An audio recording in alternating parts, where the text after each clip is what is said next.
department, reporting naman kami for the recruitment. So, medyo ang bottleneck talaga ng HR department is Still our weekly activities. Overall naman, getting short, especially sa meetings, tsaka testimonials, medyo masakit siya. 420. Pero, for January, yung total po is 125. That's above the KPI, and then as running po 120, 135. Yung kaibahan lang ng team namin sa team ng marketing, sales and marketing, is kanila madali sabihin yung numbers. Damn! Look! Sa amin, mahirap i-define kung ilan yung target, ilan yung average.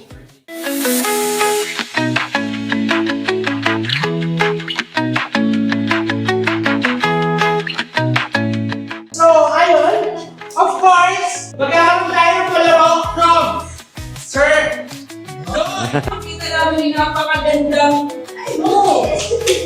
Yes. Siyempre, hindi naman ako ang pipili. Sino pinag-report kay? Lord and Sir Richmond! Madamay ako rito. Pili. Explain mo muna, anong gagawin ba nila? Walter, explain mo na. Palaro talaga nila yan. Mga ganito na. Ngayon ako. Ganito, ganito. Tapos pababa. Tapos pangalawa. Ganito, ganito. Pababa, pataas, pataas. Okay. Ang pinakamagandang giling, una, 500 pesos!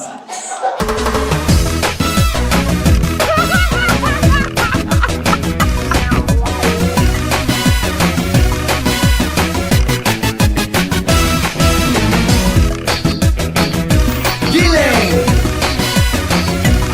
Aray ko! Giling!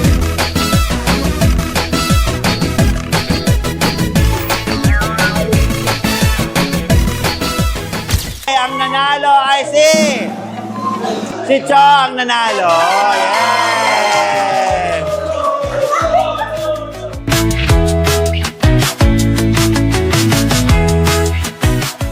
Grateful ako kasi bawat team namin nagpupursige na maabot yung KPI namin. Kahit although may nakalimutan pero lumalaban kami. Grateful ako dahil sa team na nag-guide sa akin. Grateful ako kasi may muscle na ako. Okay.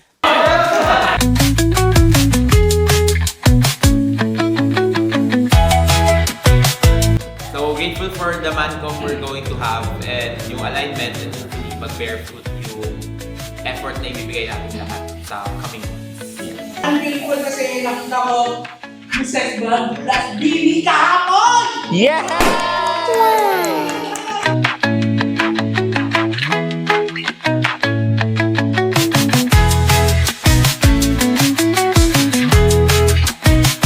Very, very grateful din kasi parang ang dami na nakaka-notice ng change sa akin na parang I never had this kind of experience kaya I'm very, very grateful. At the same time, grateful ako dahil kayo ang kasama ko every single day.